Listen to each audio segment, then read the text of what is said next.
Episode 12 of Castaway Diva starts with Daewon sharing food with the others inside the salon. They all discuss Daewon awakening and generally have a good time, until Bogeology receives an awful call. It's Woohak. He's with his dad, who's rushed to hospital and taken into surgery. And there we have it. Our obligatory waiting room scene. Does young Bangwon get his comeuppance? As for Bangwon, he all but admits to stabbing Sang-doo and leaves a message for the whole family, bitterly taunting them that they'll never be able to get rid of him and they're stuck with his surname until they die. Young Bangwon leaves a suicide note and kills himself in a cowardly way, popping pills and going quietly in his chair. When police show up, they're shocked and see that he's unconscious. To rub salt in the wound, Bogeology ends up with the handwritten letter from his biological father after identifying him at the morgue. Given they never officially married, it means Bogeology and Woohak won't be able to take Sang-doo's surname and are stuck with being young unless Hayoung marries officially. How does Sang-doo get the last laugh? While everyone plays the waiting game, we cut back in time and see Sang-doo and Hayoung together as they make their wedding photos. However, it's a miracle as we jump to the present. Sang-doo wakes up and he's not dead after all. In fact, he narrates a letter of his own, telling Bangwon that the best revenge against him will be to cherish his memories and happiness of having a family. Sang-doo hopes the man rests in peace, as the scene cuts across to Bangwon, whose death is recorded as having no friends or family. How do the brothers get over the past? With this saga over, we return to Maka's singing career. She continues to practice for her debut solo. She warms up her voice in the morning and then heads out for a hard day's labor to get the blood pumping. She's got a lot of strength, and some of that comes from her time on the island having to move things around all the time. Over at the salon, Sang-doo and Hayoung quiz each other over hairdressing questions. At the paper, Woohak and Bogeology decide to embrace their true names and are actually reinstated too. They accept their birth names again now that they don't need to be living in fear. Woohak decides to express himself, and it comes from him being super lovey with everyone. Seeing his father nearly die is enough to really step it up a gear and show how much he cares about the family. What does Ranju do about President Lee? Elsewhere, Ranju and producer Park show up to see a lawyer. She thinks they have a case regarding the international invoice discovered at the end of episode 11, but the outcome is closer to 50-50. It's not going to be easy to prove President Lee did this deliberately, and he's already signed a resignation form too. This is a war of attrition, and it could go on for a long time. Ranju decides to go ahead with this, pointing out that she has a sword in her hand and she might as well use it. Even if she doesn't win, it could go in her favor. At the studio, Ranju and Maka are not happy with Lee's continued meddlesome ways. In fact, he switches up the songs for Maka so Imore sings a completely different track. Ranju is not happy and decides to march up and confront him about this. Ranju speaks to Lee about him stealing the song. He tries to speak his mind, while Emote shows up and she's just as angry. While she and Maka butt heads and eventually realize that Lee is the problem, Lee explains his actions to Ranju, deciding that he's being a tyrant and trying to dictate how the company is run under his iron fist. To make matters worse, Lee drops an absolute bombshell to Ranju. He admits that her mother was the one who originally shredded the document as she wanted Ranju to continue being a singer rather than getting into the business side of the company. President Lee was actually the one who taped it back together again.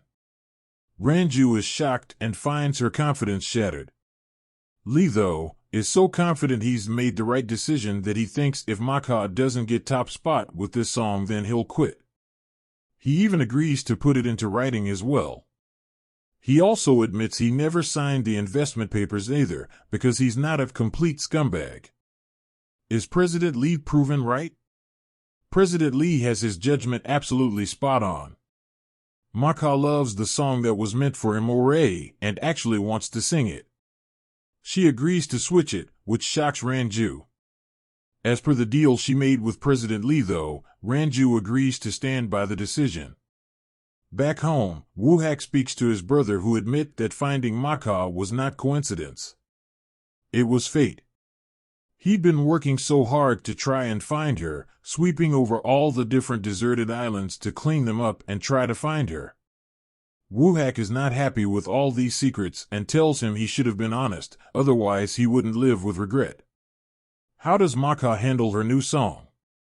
While the brothers patch up their differences, Maka starts to work on her new song, which she names Fly Away. As she's working, Bogeology shows up and decides to heed his brother's advice. He admits exactly how he feels and how finding one another is fate. Maka already knows, though, and she agrees that it's definitely fate. As the pair play fight, Woo-hak sees them and decides he's not going to tell the truth after all. He concedes to his brother and knows that he's the one who's supposed to end up with her rather than him. Anyway, Amore decides that Maka is the much better producer and wants Maka's help. She even agrees to give her writing credits too. And it works. They all agree to help one another and become better as a tight unit. Speaking of which, producer Park decides he wants to switch teams over to Maka's and have fun, having grinded it out for long enough. In the wake of all this drama, Amore ends up as #1 and she decides to follow Ranju on social media too. Although she's topped the charts for 10 days in a row, Maka is happy with slowly climbing the charts down at number 31. She's also got a gig for a gymnasium too. In a lovely way of rounding out this drama, Ranju and Bogeology organize traffic and decide to hand out blue balloons to welcome Maka onto the stage.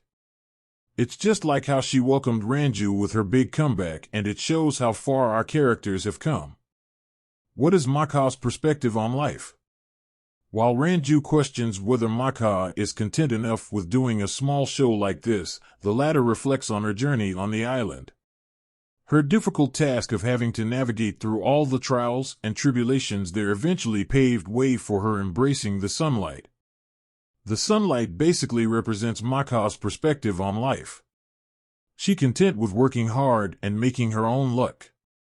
If it happens and she becomes big, then that's amazing, but she's also not going to stress over things she can't directly control.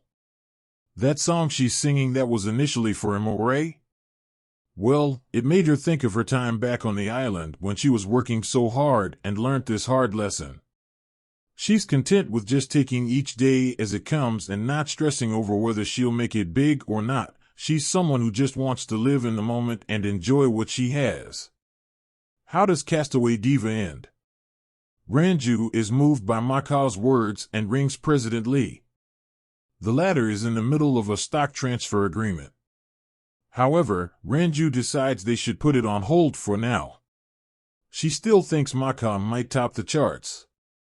She finishes her live performance and revels in the rapturous applause that the crowd give her. During the epilogue, we cut forward in time. Maka has won awards, including Song of the Year, while she's every bit a part of the family as she was before. They're all much closer than they were before, and she likens them to her family as well. The episode review. The final episode rounds things out in a worthwhile way, with a compelling message and some satisfying arcs rounded out for all our characters. The way every single character has a satisfying, or not, ending feels justified in the grand scheme of things. Maka's lesson about working hard but also not stressing about things out of your control is actually a really good life lesson in general. This is conveyed beautifully in the show, and it's backed up by the way Ranju realizes what her true purpose in life is and what she really cares about. Seeing Maka embrace her family at the end is a great touch, and the show does a good job of conveying exactly what family is and how it's not necessarily blood that binds us. Maka finally finds her perfect family at the end after being an orphan for so long, while both Woo-hak and Bogeology get pretty good arcs. Bongwan's ending is also quite poetic, seeing him with absolutely nobody around. While it hasn't always hit the right notes, Castaway Diva does round things out with a satisfying conclusion by the end.